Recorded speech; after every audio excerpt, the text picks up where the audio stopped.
नमस्कार दोस्तों, ज्ञान वैविध्य चैनल में आप सभी का स्वागत है। सुरपा कापड़िया महाविद्यालय दसवंत कॉलेज की तरफ से मैं आपको आज कक्षा 10 में गणित के विषय के बारे में जानकारी देने आया हूँ। क्योंकि हमारे सेठ जी ने सोचा कि आप घर पे बैठे हैं, लॉकडाउन में, क्योंकि घर से बाहर भी निकलना नहीं है, आपको घर बैठे ही वो सारी सुविधाएं मिल जाए, वो सारे चैप्टर्स मिल जाए, ताकि जब 10वीं के जब आने वाला एक गणित का पेपर बाकी है वो आप आसानी से हल कर सको और अच्छे नंबर आपको। तो हमारे सेठ जी भी यही चाहते हैं कि आपको ज़्यादा से ज़्यादा उपयोग में आने वाली सामग्री बताई जाए, तो आप घर बैठे इन चीज़ों को ध्यान से पढ़ें और ध्यान दें। आज हम पढ़ रहे हैं प्रश्नावली 2, वास्तविक संख्या।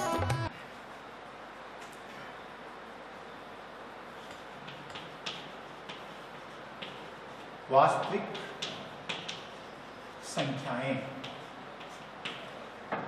एक्चुअली बच्चों क्या होता है कि वास्तविक संख्याएं, इस प्रश्नावली का नाम है। संख्याएं बहुत प्रकार की होती हैं, सम संख्याएं, विषम संख्याएं, परिमेय संख्याएं, अपरिमेय संख्याएं, अभाज्य संख्याएं, जितनी भी तरह की प्राकृत संख्याएं, पूर्ण संख्याएं, पूर्णांक संख्याएं, इन सब जो जितनी भी संख्याएं उनके बारे में हम थोड़ी थोड़ी जानकारी हासिल करेंगे।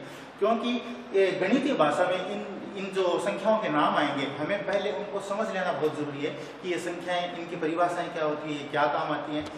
होता क्या है कि संख्याएं एक्चुअली में दो प्रकार की होती है। संख्याएं दो प्रकार की होती हैं, वास्तविक संख्या और काल्पनिक संख्या। संख्याएं होती दो ही प्रकार की है, वास्तविक और काल्पनिक। वास्तविक संख्या के अंदर कौन कौन सी संख्याएं आ जाती है? जैसे नंबर 1 परिमेय संख्या,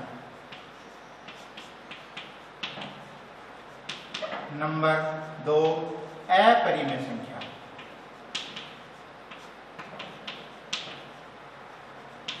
नंबर 3 प्राकृत संख्या, नंबर 4 पूर्ण संख्या और नंबर 5 पूर्णांक संख्या। ये बहुत सारी संख्या, ये सारी की सारी संख्याएं एक्चुअल में वास्तविक संख्याएं ही हैं। अब देखिए इनका मतलब क्या होता है। सबसे पहले आता है परिमेय संख्या। कोई भी संख्या अगर P बट्टा Q के रूप में होती है, P बट्टा Q का मतलब यहाँ पर भिन्न से है, यानी बट्टे के रूप में होती है, तो वह संख्या परिमेय संख्या होगी। कोई भी संख्या अगर बट्टे में हो तो वह परिमेय संख्या होगी, P बट्टा Q के रूप में हो। यहाँ पर Q नॉट इक्वल टू 0 होना चाहिए, यानी कि नीचे 0 नहीं आना चाहिए। अगर नीचे 0 आता है तो वह संख्या परिमेय संख्या के नियमों का पालन नहीं करती है, वो परिमेय संख्या नहीं होती है। दूसरी पूर्णांक होनी चाहिए, P बटा Q के रूप में होनी चाहिए। Q not equal to 0, not equal का मतलब पहले अपन ने बराबर की रेखा खींची, फिर नॉट इक्वल टू, बराबर नहीं होना चाहिए। अपरिमेय संख्या, जो संख्या परिमेय संख्याओं के नियमों का पालन नहीं करती, सीधी सी बात है, वो अपरिमेय संख्याएं होती है। अब देखिए प्राकृत संख्या क्या है। 1 से लेकर धनात्मक जितनी भी अनंत तक सारी संख्याएं होती हैं, 1 2 3 4 5 6 आप सारी संख्याएं ले लीजिए, अनंत तक सारी संख्याएं प्राकृत संख्याएं कहलाती हैं। पूर्ण संख्या और प्राकृत संख्या में ज्यादा फर्क नहीं है। पूर्ण संख्या में क्या होता है, अपन ने यहाँ पर 1 से लिया है क्योंकि प्राकृत संख्या में 0 नहीं आता, और पूर्ण संख्या 0 से लेकर अनंत तक, बस इतना ही फर्क है, 1 की जगह यहाँ पर 0 आ गया। तो पूर्ण संख्याएं वो होती हैं जो 0 से लेकर अनंत तक सारी की सारी संख्याएं पूर्ण संख्याएं कहलाती है। लास्ट आती है अपनी पूर्णांक संख्या। तो देखिए 0 1 2 3 ऐसे अपन चलते जाएंगे अनंत तक, और इधर -1 -2 -3 ये भी अनंत तक आ जाएंगे। इधर अनंत से लेके उधर धनात्मक अनंत तक जितनी संख्याएं हैं वो सारी की सारी पूर्णांक संख्याएं कहलाती हैं। इनको बताने का अपने पीछे ये उद्देश्य है कि आप इनकी छोटी छोटी परिभाषाएं समझ जाएंगे, तो सवाल में जब इन संख्याओं के नाम आएंगे तो आपको ये सोचना नहीं पड़ेगा कि किस बारे में बातचीत हो रही है। आगे अपन बात करते हैं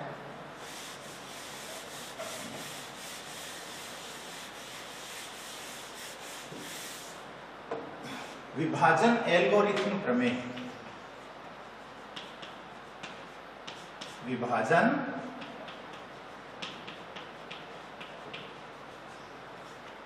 एल्गोरिथम प्रमेय क्या है, इस प्रश्नावली में आपको यह समझना बहुत ही जरूरी है।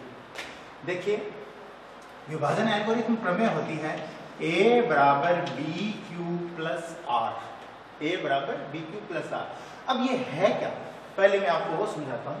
मान लीजिए आपने 2 का भाग दिया 7 के अंदर, 3 बार गया, यहाँ पर 6 आया और यहाँ पर शेषफल 1 बचा। तो देखिए, जिसका भाग दे रहे हैं 2, ये b कहलाता है, ये b है। जो भागफल आया वो q कहलाता है, जो शेषफल है वो r कहलाता है, और जिसमें भाग दे रहे हैं वो a कहलाता है। जिसमें भाग दे रहे हैं वो क्या कहलाता है, a। यानी कि अगर हमें किसी भी भाग की सत्यता सिद्ध करनी हो तो हम इसके जरिए कर सकते हैं। a कैसे आएगा, b और q को गुणा करो, बीच में कोई निशान नहीं है तो हम गुणा का निशान मानते हैं। b और q को गुणा करके r जोड़ दो तो ये आ जाएगा। देखते हैं आते हैं क्या, b क्या है 2, q क्या है 3, प्लस r क्या है 1। 3 गुणा 2 6, 6 में 1 जोड़ा, वापस 7 आ गए, यही संख्या आ गई, ये 7 आ गए नहीं आ गए। अब देखिए, यहां पर ध्यान रखना है कि पहले हमेशा अगर प्लस और गुणा है तो पहले गुणा होगा, ऐसा नहीं हो आप पहले जोड़ दें, पहले गुणा होगा फिर प्लस होगा। तो इस तरह से आप किसी भी भाग की सत्यता की जांच कर सकते हैं। अब हम इसका एक सवाल लेते हैं।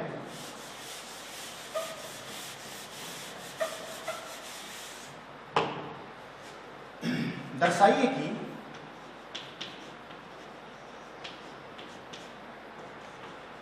एक विषम धनात्मक पूर्णांक, विषम धनात्मक पूर्णांक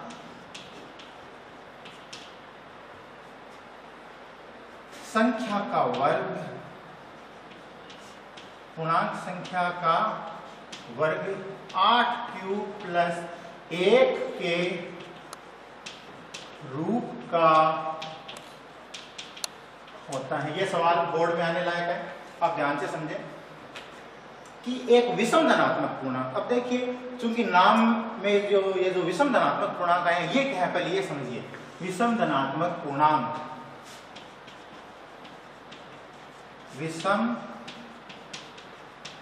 धनात्मक पूर्णांक। उससे पहले देखिए समधनात्मक पूर्णांक, समधनात्मक पूर्णांक। देखिए, कोई भी समधनात्मक पूर्णांक है वो 2q के रूप का होता है। कैसे होता है, आप यहां पर q की जगह कोई भी संख्या लिख दीजिए, उसको 2 से गुणा करने पर हमेशा सम संख्या ही आएगी। जैसे मैंने लिखा 2 गुणा 1 2 आया, 2 गुणा 3 6 आया, 2 गुणा 8 16 आया। ये जो सारी की सारी संख्याएं आई, सारी की सारी सम संख्याएं आई, सम धनात्मक पूर्णांक आया। इसका मतलब ये हुआ कि 2q क्या है, एक सम धनात्मक पूर्णांक है। गणित का रूल ये कहता है किसी भी संख्या में या किसी भी सम संख्या में 1 जोड़ दिया जाए तो वह विषम संख्या हो जाती है। दो ही संख्या होती है, या तो वो सम है या वो विषम है। तो किसी भी सम संख्या में 1 जोड़ने पर वो विषम संख्या हो जाती है। तो विषम धनात्मक पूर्णांक क्या हो गया, अगर सम धनात्मक पूर्णांक 2q है तो विषम धनात्मक पूर्णांक हो गया 2q प्लस 1, क्योंकि इसमें अपन ने 1 जोड़ दिया तो ये विषम धनात्मक पूर्णांक हो गया। अब देखिए, ये मैंने आपको समझाने के लिए लिखा था। अब सवाल में आते हैं, हमें सिद्ध क्या करना है कि ये जो विषम धनात्मक पूर्णांक है ये 8q प्लस 1 के रूप का होता है। हमारी जो विभाजन एल्गोरिथम प्रमेय है वो है a बराबर bq प्लस r। अब देखिए, हम bq प्लस r की जगह क्या लिख रहे हैं, 2q प्लस 1। थोड़ा इधर लिख देता हूं, a बराबर 2q प्लस 1। इसको हल करने के लिए पहले हम क्या करते हैं, 2 पक्ष दिखाई दे रहे हैं आपको, बराबर के इस साइड वाला एक पक्ष और बराबर के उस साइड वाला दूसरा पक्ष, दोनों पक्षों का अपन वर्ग कर देते हैं। दोनों पक्षों का वर्ग करने पर, तो देखिए दोनों पक्षों का वर्ग करेंगे तो क्या होगा, a का होल स्क्वायर बराबर 2q प्लस 1 का होल स्क्वायर, दोनों का हमने वर्ग कर दिया। अब 2q प्लस 1 का होल स्क्वायर को जब हम खोल लेंगे तो ये a प्लस b का होल स्क्वायर सब में जो सर्व समीका होती है उसको फॉलो कर रहा है।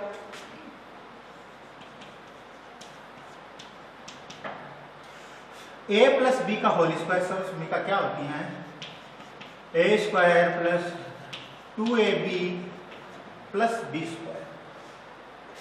इसको a मान लीजिए, इसको b मान लीजिए, जहां a है वहां 2q लिख दीजिए, जहां b है वहां पर 1 लिख दीजिए। जब हम इसको खोलेंगे तो हमारे सामने आएगा 4q square plus 4q plus 1 ये आएगा। अब यहां पर देखिए ये जो है इतने दो पद, ये त्रिपद गुणनखंड है एक तरह से, लेकिन इन दो पदों में 4q कॉमन आ रहा है तो हम 4q कॉमन ले लेते। तो मैंने क्या किया, 4q कॉमन लिया तो यहां बचा q प्लस 1 प्लस 1 ये बच गया। ऊपर से मिटा देता हूं।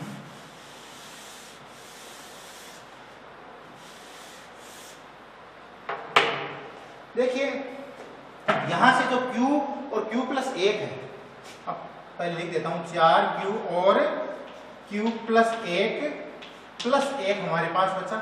तो ये जो q प्लस 1 है ये भी समधनात्मक पूर्णांक है। q प्लस 1 क्या है? एक समधनात्मक पूर्णांक है, समधनात्मक पूर्णांक है। तो समधनात्मक पूर्णांक को अपन किससे संबोधित करते हैं? ऊपर अपन ने अभी इससे जस्ट पहले मैंने बताया था 2q से।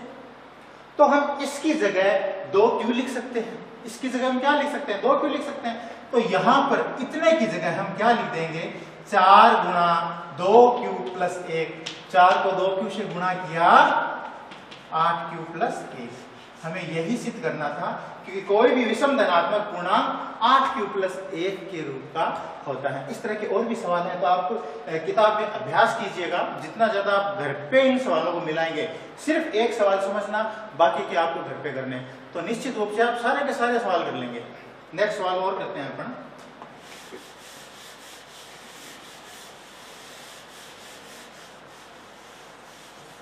अगला अपन ने सवाल लिया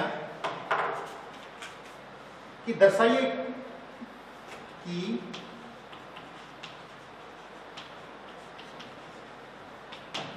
कि किसी भी विषम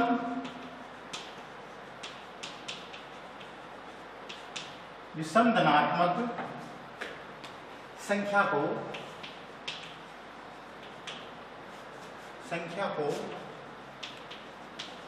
6q प्लस 1, 6q प्लस 3 व 6q प्लस 5 से व्यक्त किया जा सकता है। 5 से व्यक्त किया जा सकता है। 6q प्लस 1, 6q प्लस 3 और 6q प्लस 5 के रूप में व्यक्त करना है। हमारी जो एल्गोरिथम प्रमेय क्या है? a बराबर bq प्लस r। देखिए यहां पर bq प्लस r, ये रहा bq प्लस r, वही है। यानी कि bq प्लस r मतलब ये 6 क्या है यहाँ पे? ये 6 यहां पर b है। यहां देखिए गणित में क्या है कि आपको रटना कुछ नहीं होता है, इस बात का ध्यान रखिए। बिल्कुल भी रटे मत, सवालों को समझें। फॉर्मूला क्या है, मेथड क्या है, सवाल को मेथड के तरीके से हल करें। फिर चाहे कुछ भी सवाल कैसे भी घुमा के दे दिया जाए, आप उसको हल कर सकते हैं। यहां पर क्या है? b बराबर 6 है। b बराबर क्या है? 6 है। यानी b भाग देगा। b का मतलब जो भाग देता है। तो देखिए r जो है हमें पता है, r है वो b से हमेशा छोटा होता है। जिस भी संख्या का भाग दिया जाए, यानी b का जब भी भाग देते हैं किसी भी संख्या में, तो शेषफल जो आएगा वो हमेशा b से छोटा आएगा। अगर हम यहाँ पर b बराबर 6 है और b का भाग दे रहे हैं, इसका मतलब जो शेषफल होगा वह 6 से छोटी सारी संख्याएं हो जाएगी। यानी कि यहां पर r के संभावित मान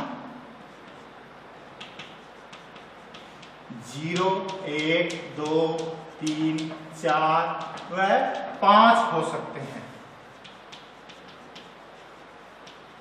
यानी अगर आप 6 का भाग किसी में दोगे तो शेषफल 0, 1, 2, 3, 4, 5 में से कुछ भी आ सकता है।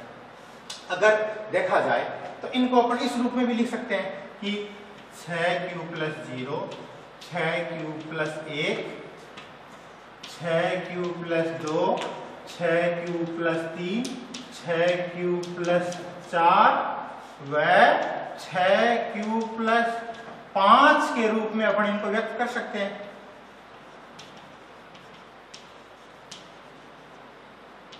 व्यक्त किया जा सकता है, लेकिन हमें क्या चाहिए? विषम धनात्मक पूर्णांक 6q + 1, 6q + 3 और 6q + 5 चाहिए, और ये इन सब के रूप में व्यक्त हो रहा है। तो क्या लिखेंगे आप? अब यहां पर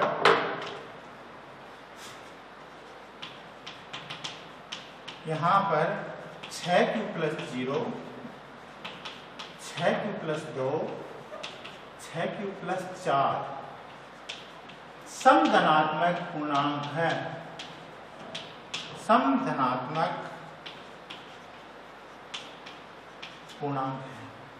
तो बचे हुए क्या हो गए? मैंने आपको भी बताया कि संख्या या तो सम होगी, अगर सम नहीं है तो फिर विषम होगी। तो चूंकि अगर इन सब में से ये 3 समधनात्मक पूर्णांक है, सम का मतलब इनमें 2 का भाग पूरा पूरा जाता है। अगर ये समधनात्मक पूर्णांक है तो बाकी के जो बचे हुए हैं वो विषम धनात्मक पूर्णांक हो गए। यानी 6q + 1, 6q + 3 व 6q + 5 विषम धनात्मक पूर्णांक होंगे, या इनको इस रूप में व्यक्त किया जा सकता है। विषम धनात्मक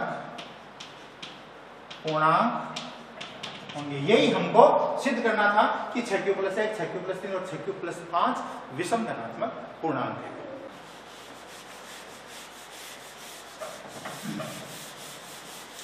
अब हम करते हैं HCF ज्ञात करना। HCF आपने आज तक जो ज्ञात किया है छोटी क्लासों में, वो अभाज्य गुणनखंड के तरीके से किया है कि आपने कोई 2 संख्याएं ली, उनका अभाज्य गुणनखंड किया, फिर आपने उसका HCF निकाला। लेकिन अब जो हम HCF निकालेंगे वो यूक्लिड एल्गोरिथम प्रमेय द्वारा हमें HCF निकालना है। तो देखिए, यूक्लिड एल्गोरिथम द्वारा HCF ज्ञात करना। यूक्लिड एल्गोरिथम द्वारा HCF ज्ञात। HCF में हमें पता है, अगर वैसे हम निकाल देंगे हमेशा छोटी घात ली जाती है। यहां पर हम यूक्लिड एल्गोरिथम हमें पता है क्या होती है, a = bq + r। तो मैं कोई एक सवाल लिखता हूं 210,55। हमें इन दोनों संख्याओं में से यूक्लिड एल्गोरिथम द्वारा HCF ज्ञात करना है। ये आपके बोर्ड की कभी इसमें पेपर में 2 नंबर का सवाल आ सकता है, इंपॉर्टेंट है, ध्यान से समझे। बहुत ही अच्छा और सरल तरीका है इसका। हमें करना क्या होता है, छोटी संख्या का भाग बड़ी संख्या में देना है। तो इसमें छोटी संख्या 55 है, तो हम क्या करेंगे, 55 का भाग देंगे 210 में देंगे। अब देखिए 55 का भाग आपको देना कैसे है, यहाँ पर तो 3 डिजिट है 55 का भाग दे रहे हैं। अगर मान लीजिए यहाँ पर 4 डिजिट भी होते तो अब आप चारों डिजिट में एक साथ 55 का भाग दे दें, जितनी भी डिजिट है एक साथ दे दें, कोई दिक्कत नहीं है। यहाँ पर जो 55 का भाग, पूरी संख्या 210 है, तो 210 में अपना 55 का भाग दे रहे हैं, तो वह गया 3 बार और यहाँ पर आ गया 165 और शेषफल अपने बचा 45। ये क्या है, आपको मैंने अभी बताया था B, ये क्या है Q, ये क्या है R और ये A। तो इसको इस प्रमेय के द्वारा सिद्ध करें तो हम लिखेंगे B × Q यानी 55 × 3 प्लस R यानी कि 45। 55 को 3 से गुणा करके अगर हम 45 जोड़ेंगे तो वापस 210 आ जाएंगे। अब देखिए ये जो भाग है तब तक चलेगा जब तक यहां पर शेषफल है वो शून्य नहीं आ जाता, 0 नहीं आ जाता।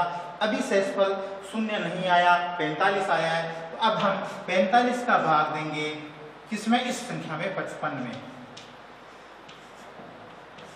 देखिए हुआ क्या, जो b बना बैठा था वो अब a बन गया, और जो r था 45r था वो अब b बन गया, यानी अब 45 का भाग दे रहे हैं तो अब ये b बन गया।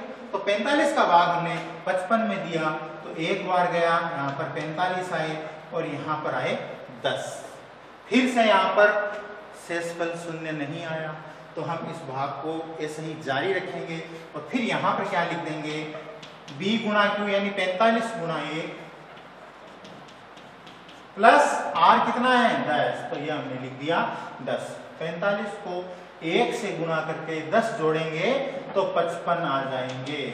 तो ये हमारी सत्यता सिद्ध हो रही है वापस से। अब हम क्या करेंगे, 10 का भाग देंगे 45 में। कितनी बार गया, 4 बार गया, शेषफल कितने आए 5 आए। फिर क्या करेंगे, 10 को 4 से गुणा करेंगे और 5 जोड़ देंगे तो हमारे पास आएगा 10 गुणा 4 प्लस 5, 10 को 4 से गुणा किया 40, 40 में 5 जोड़े 45 आ गए।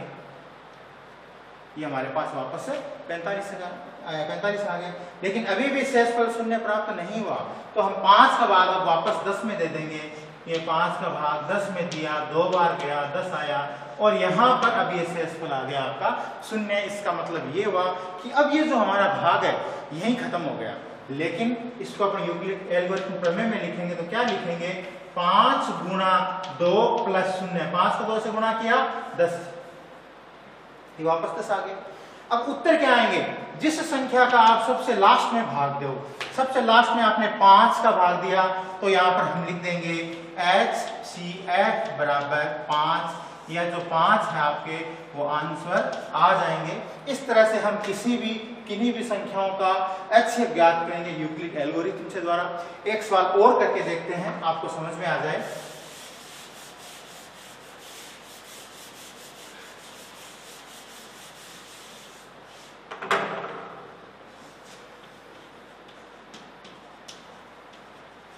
मैंने दो संख्याएं लिखी, 196 और 38,220।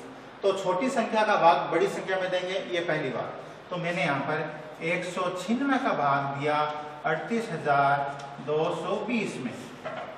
तो देखिए मैंने आपको ये बताया था, हालांकि वैसे हम जनरली भाग देते हैं तो 196 का भाग किस में देंगे, 382 में देंगे, लेकिन यहाँ पर आपको पूरे के पूरे में एक साथ भाग दे देना है।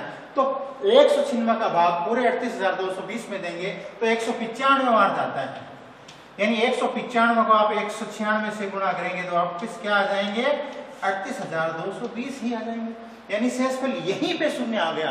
तो मैंने आपको ये बताया था कि जहां पर शेषफल शून्य आ जाए वहीं भाग खत्म हो जाता है। तो अब इस प्रमेय में अपन लिखेंगे A बराबर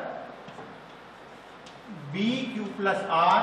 तो A क्या है, BQ क्या है, B है 196, Q है 195, तो 196 गुणा 195 प्लस शेषफल क्या है 0। तो आप इन दोनों को जब गुणा करेंगे तो वापस आ जाएंगे 38,220। अब हमने भाग किसका दिया, 196 का। यहाँ पर कई बार हम गलती कर देते हैं कि 195 उत्तर लिख के आ जाते हैं, HCF 195 नहीं होगा, 196 होगा। तो यहाँ पर HCF आ गया 196 आंसर। एक और करके देख लें। अब जो नेक्स्ट भाग अपन ने लिया 867 व 255, मैंने दो संख्याएं ली 867,255 255। तो हम क्या करेंगे, 255 का भाग देंगे 867 में। ये लीजिए 255 का भाग दिया 867 में। इससे पहले मैं उधर लिख लेता हूं, A बराबर BQ प्लस R, भाग गया 3 बार 765 आए। कितने आए, 765। तो 867 में से 765 घटाएंगे तो 2 0 1 102 आए। शेषफल अभी भी शून्य नहीं आया तो इसके अंदर अपन मान पुट करेंगे, वैल्यू पुट करेंगे। तो B गुणा Q 255 गुणा 3 प्लस R कितना है 102। अगर हम 255 को 3 से गुणा करके 102 जोड़ेंगे तो 867 आ जाएंगे। अब 102 का भाग देंगे 255 में, जो r था यहाँ पर भी क्या हो गया, अब b हो गया। तो 102 का भाग 255 में अपने कितनी बार गया, 2 बार गया, और यहाँ पर आ गए 204, और यहाँ पर बच गया क्या, शेषफल 51 बच गया। तो फिर यहाँ पर क्या लिखेंगे, 102 गुणा 2 प्लस 51। तो 102 को 2 से गुणा करके 51 जोड़ेंगे तो हमारे सामने आ जाएंगे 255। अब 51 का भाग किस में देंगे, 102 में। 51 का भाग 102 में दिया तो भाग गया 2 बार, और यहाँ पर कितने आ गए, 102, शेषफल क्या आ गया, 0। यहाँ पर फिर हम लिख देंगे 51 गुणा 2 प्लस 0 बराबर कितने आ गए, 102। अब HCF क्या होगा, जिसका सबसे लास्ट में भाग दिया 51, तो यहाँ पर लिखेंगे HCF बराबर 51 आंसर। तो इस तरह के मैंने आपको 2-3 सवाल बताए। यूक्लिड एल्गोरिथम प्रमेय द्वारा HCF अगर आपको ज्ञात करना हो, 2 संख्याएं दी हुई हो, तो इस तरह से आपको वो ज्ञात करना है, ध्यान रखिए।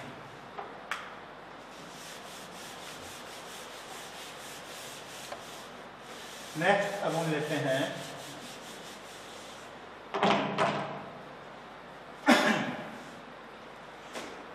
सिद्ध कीजिए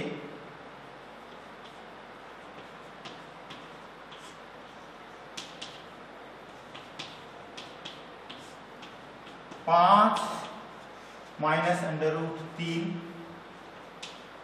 एक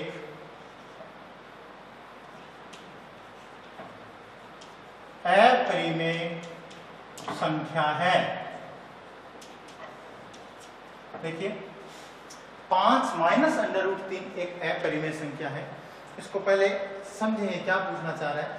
परिमेय और अपरिमेय का मतलब आपको मैंने बताया था कि परिमेय कौन होता है, परिमेय वो होता है जो 3 नियमों का पालन करे, p/q के रूप में, q नॉट इक्वल टू 0 हो और पूर्णांक हो। तो देखिए यहाँ पर हम इसका उल्टा मान के चलते हैं। इस तरह की कोई भी सवाल है तो आपको इसका विपरीत मानना है, उल्टा मानना है।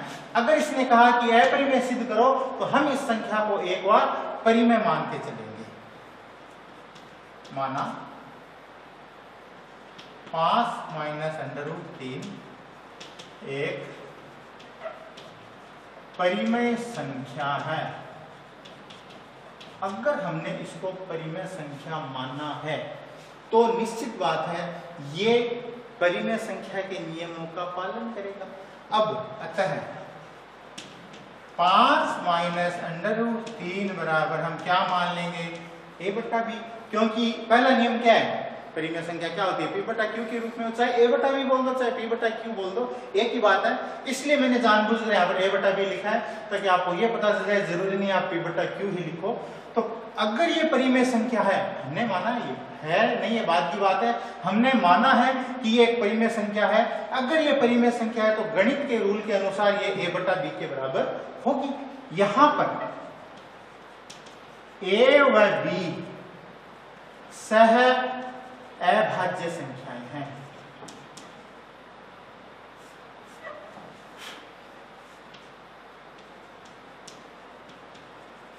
सह अभाज्य संख्याएं हैं। अब सह अभाज्य संख्याएं क्या होती है, सह अभाज्य संख्याएं क्या होती है बताइए। देखिए सह अभाज्य संख्या क्या होती है, जैसे मैंने लिखा 8,9, 15,16, 8,9, 8 में 2 का भाग जा रहा है, 9 में 2 का भाग नहीं जा रहा, 3 में 3 का भाग 9 में जा रहा है लेकिन 3 का भाग 8 में नहीं जा रहा।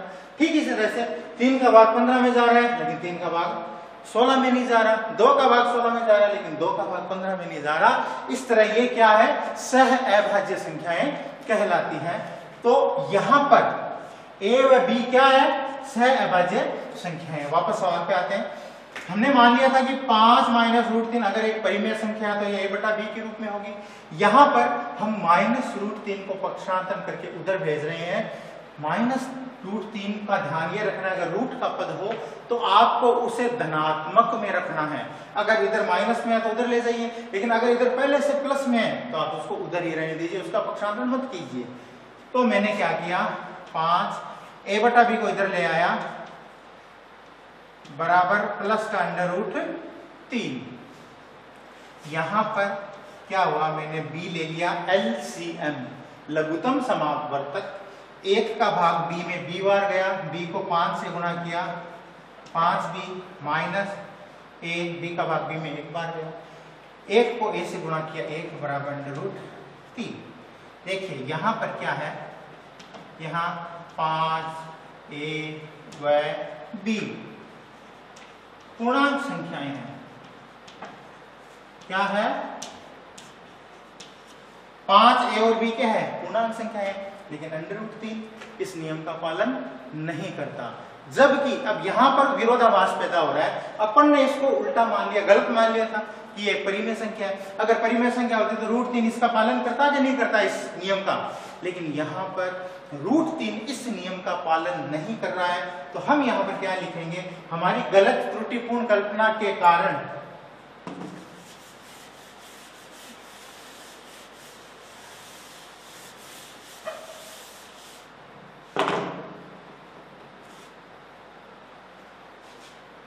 यहां हमारी गलत कल्पना के कारण विरोधाभास उत्पन्न होता है।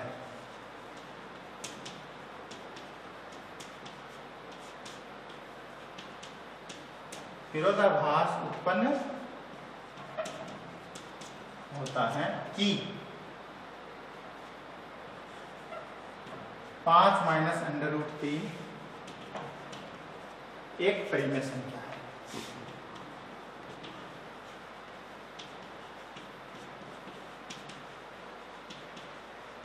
जबकि ये 5a व b के अलावा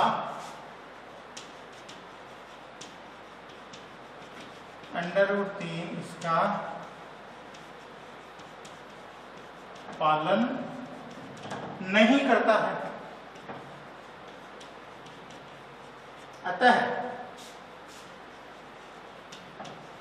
5 माइनस √3 एक अपरिमेय संख्या है।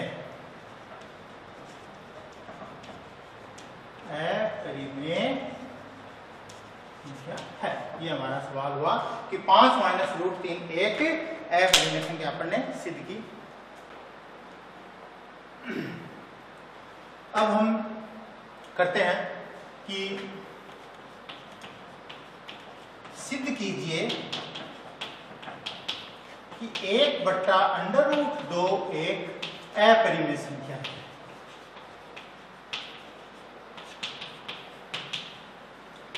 बच्चों इस बात का ध्यान दें कि जब भी आपको अपरिमेय संख्या के बारे में पूछा जाए तो हमें हर बार क्या मानना है कि इसका विपरीत मानना है।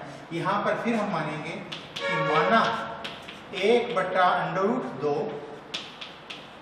एक परिमेय संख्या है। अतः अगर परिमेय संख्या है तो यह है a/b के रूप में होगी ही, क्योंकि परिमेय संख्या का रूल यही है कि वह a/b के रूप में हो। तो हमने इसको परिमेय संख्या माना है तो इसलिए a/b के बराबर होगी। यहां पर पुनः मैं लिख देता हूं, a व b क्या है, सह अभाज्य संख्याएं हैं। सहभाज्य संख्याओं के बारे में आपको भी पिछली क्लास में बता चुका हूं कि किसे कहते हैं।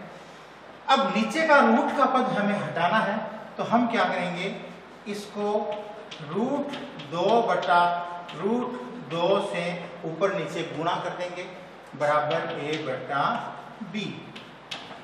√2 को √1 से गुणा किया तो √2 को √2 से गुणा किया 2। देखिए √2 को √2 से गुणा करेंगे तो 2 आएगा, √5 को √5 से गुणा करेंगे तो 5 आएगा, √20 को √20 से गुणा करोगे तो 20 आएगा।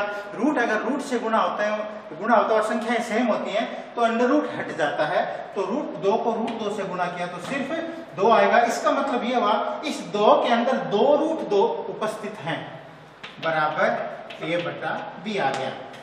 अब देखिए हम इसका क्या करेंगे, क्रॉस गुणा करेंगे, क्रॉस मल्टीप्लिकेशन करेंगे तो हमारे पास क्या आ गया, 2 को ऐसे गुणा किया तो 2a बराबर b अंडर रूट 2। अब हमें एक साइड में सिर्फ रूट वाला पद छोड़ना है ताकि यहाँ पे इसका विरोधाभास उत्पन्न हो।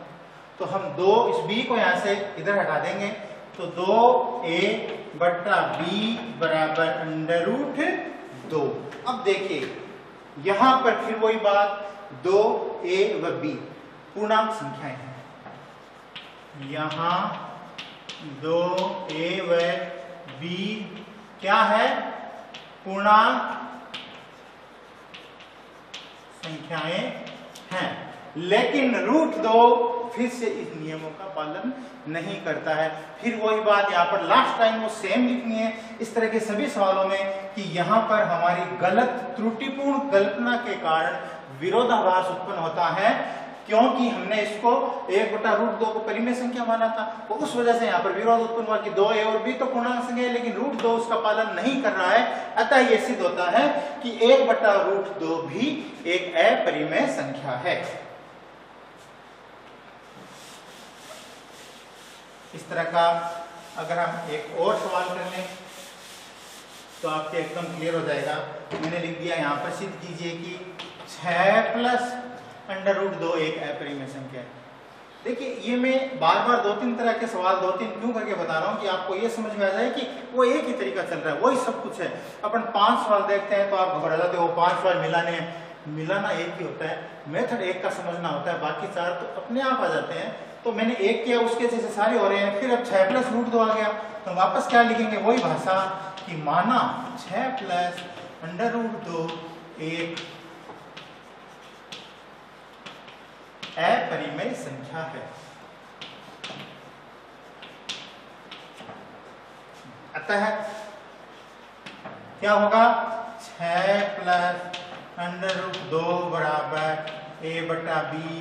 यहां a व b सह अभाज्य संख्याएं हैं। अब देखिए यहाँ पर √2 प्लस का है, तो पिछली बार माइनस का था रूट का पद तो हमने उसको पक्षांतरण किया था। इस बार धनात्मक में तो √2 का पक्षांतरण नहीं करना है, प्लस में रखना है। रूट के पद को हमेशा प्लस में रखते हैं। 6 का पक्षांतरण करेंगे तो √2 बराबर a बटा b माइनस 6। किसी भी संख्या के नीचे बट्टे में आप 1 लगा सकते हो। b एलसीएम आ गया तो यहाँ पर आ गया a माइनस 6b। फिर वही बात यहाँ पर a, 6 और b, ये तीनों के तीनों पूर्णांक संख्याएं हैं। फिर यहाँ पर हमारी गलत कल्पना के कारण, त्रुटिपूर्ण कल्पना के कारण विरोधाभास पैदा होता है, जिससे ये सिद्ध होता है कि 6 प्लस √2 भी एक अपरिमेय संख्या है। अब इसी तरह के सवाल को कुछ अलग तरीके से करते हैं। एक सवाल अलग लेते हैं।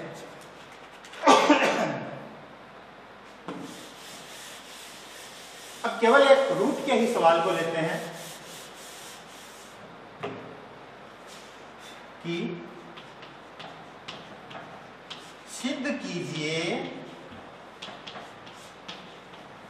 कि √5 एक अपरिमेय संख्या है।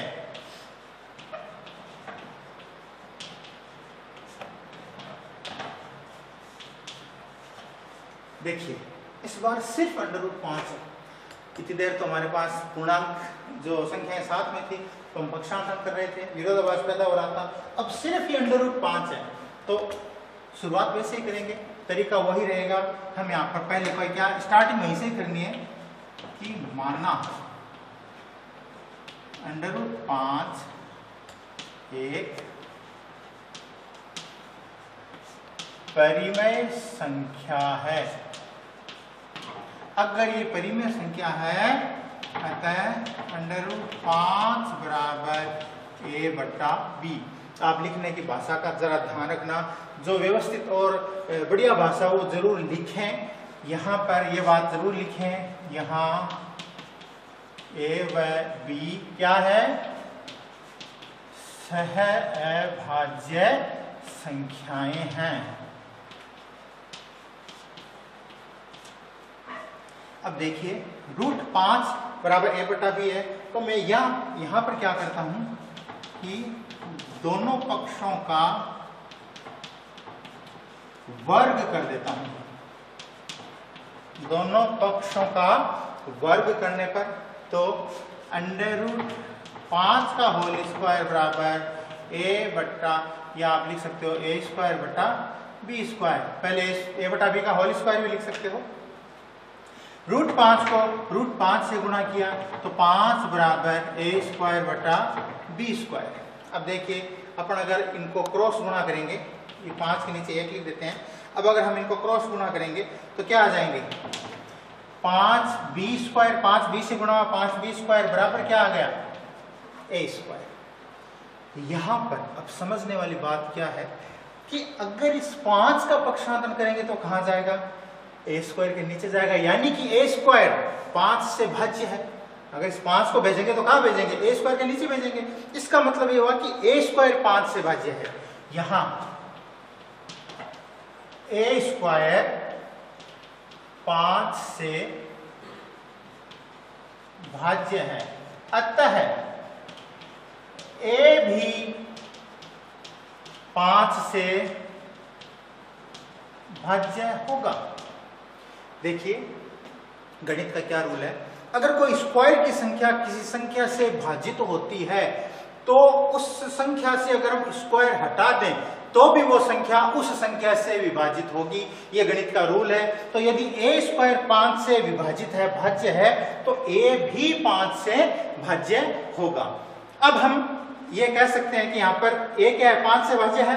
अब आप अपने पास ये तो समीकरण है, 5b स्क्वायर बराबर a स्क्वायर, ये अपने पास समीकरण नंबर 1 हो गई। अब आगे चलते हैं, थोड़ा सा ऊपर से मिटा दूं आपको दिखाई दे जाए। हम यहां पर एक c पूर्णांक संख्या मानते हैं।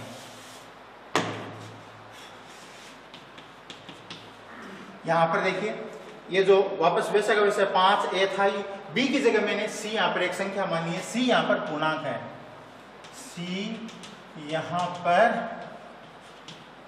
पूर्णांक है। यहां पर भी दोनों पक्षों का वर्ग करते हैं, दोनों पक्षों का वर्ग करने पर, तो 5c स्क्वायर का वर्ग का मतलब क्या हो गया, 5c का होल स्क्वायर बराबर a का होल स्क्वायर। तो 5c को 5c से गुणा किया तो आ गया 25c स्क्वायर बराबर, यहां पर क्या आ गया, a स्क्वायर। अब देखिए समीकरण यहां पे आइए, a स्क्वायर की जगह हम क्या लिख सकते हैं, 5b स्क्वायर लिख सकते हैं, क्योंकि a स्क्वायर की वैल्यू यहां पे है 5b स्क्वायर है। या आप यहां पर भी क्या कर सकते हो, a की जगह 5b लिख सकते हो। तो अब यहां पर देखिए अपन ने वैल्यू पुट करी,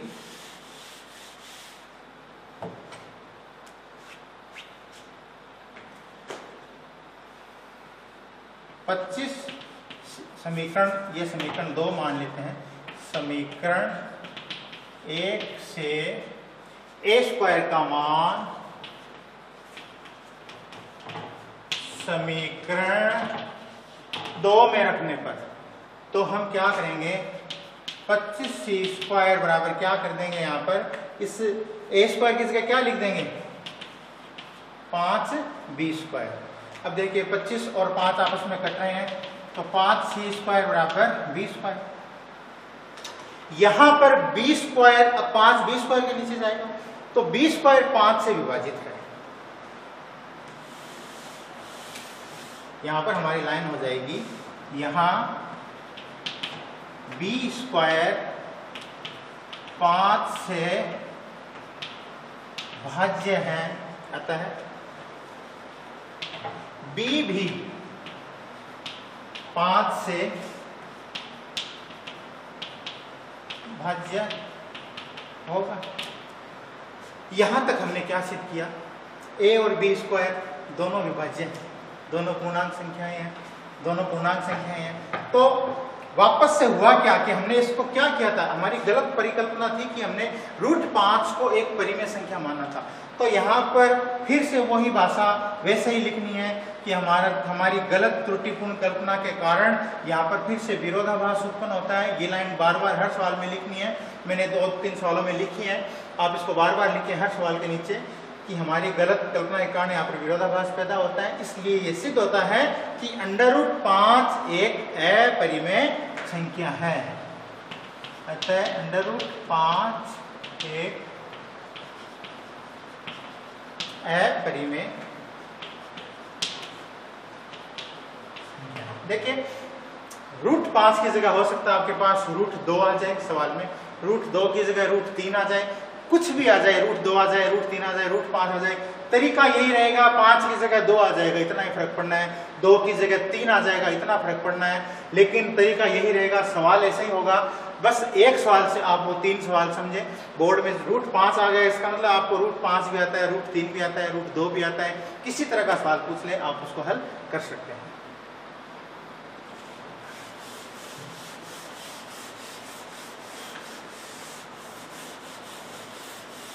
अब देखिए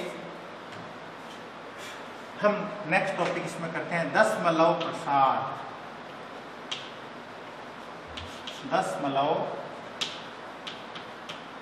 दशमलव प्रसार क्या होता है पहले वो समझिए। मान लीजिए मैं आपको कहूं कि 15 के अंदर 1600 का भाग दीजिए, 15 के अंदर 1600 का भाग दीजिए, तो आपके लिए थोड़ा सा दिक्कत वाला काम हो जाएगा, क्योंकि 15 बहुत छोटी संख्या और 1600 बहुत बड़ी संख्या है। तो इसके लिए हम क्या करेंगे, दशमलव प्रसार से इसका आंसर निकालेंगे, जो बहुत ही सरल है। छोटी संख्या में बड़ी संख्या का भाग देना, लेकिन ये तभी संभव है जब ये शांत संख्या हो। अब आपको ये पता होना चाहिए कि शांत और अशांत क्या होता है। उससे पहले ये पता होगा कि शांत व अशांत क्या है। जो नीचे का पद है, जो हर है, उसका अभाज्य गुणनखंड कीजिए।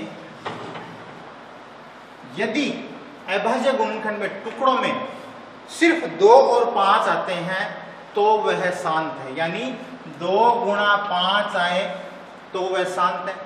सिर्फ 2 आए तो भी शांत है, सिर्फ 5 आए तो भी शांत है, 2 और 5 दोनों आए तो भी शांत है। लेकिन 2 और 5 के अलावा कोई भी संख्या इसके टुकड़ों में आ जाती है तो वह अशांत हो जाएगी। इतनी सी बात ध्यान रखनी है।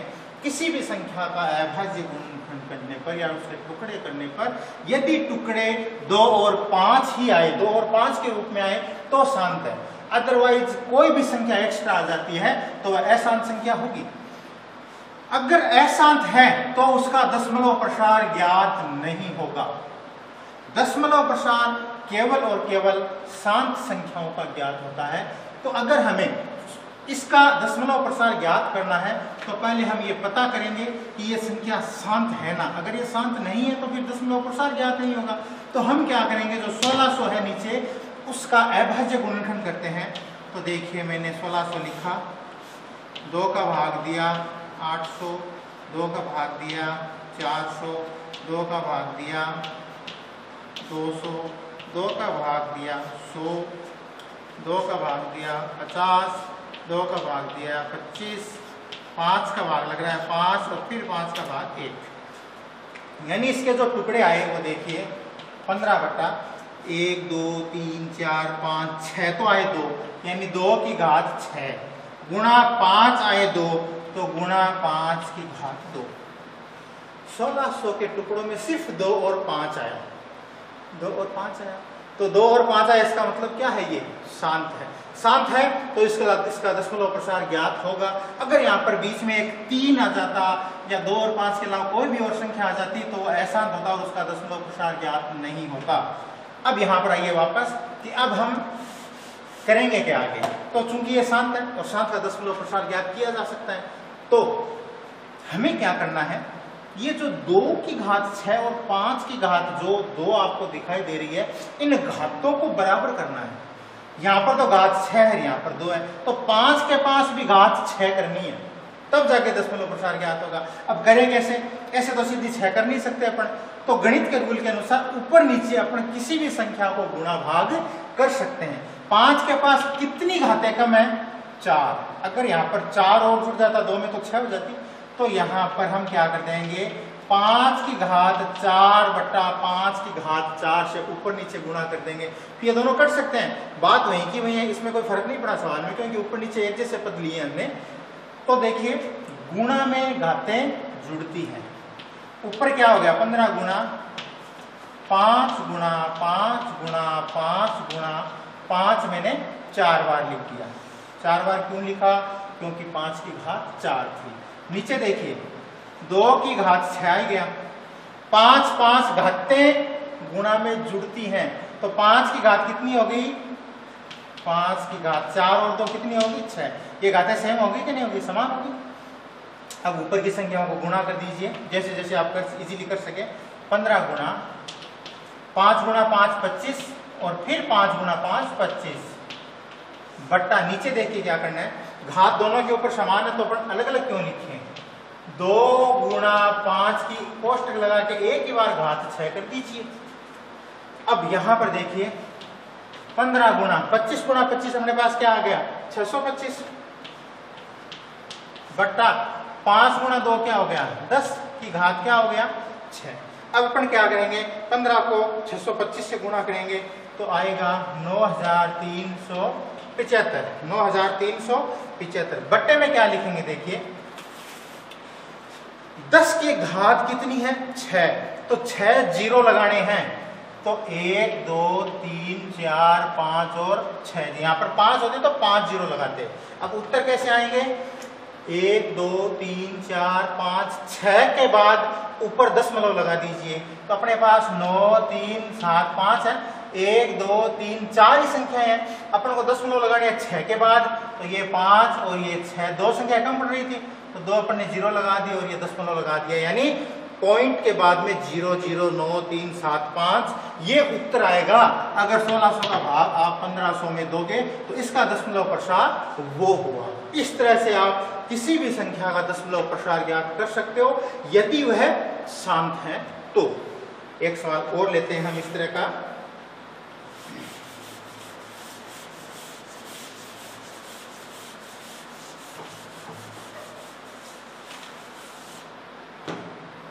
हमने लिया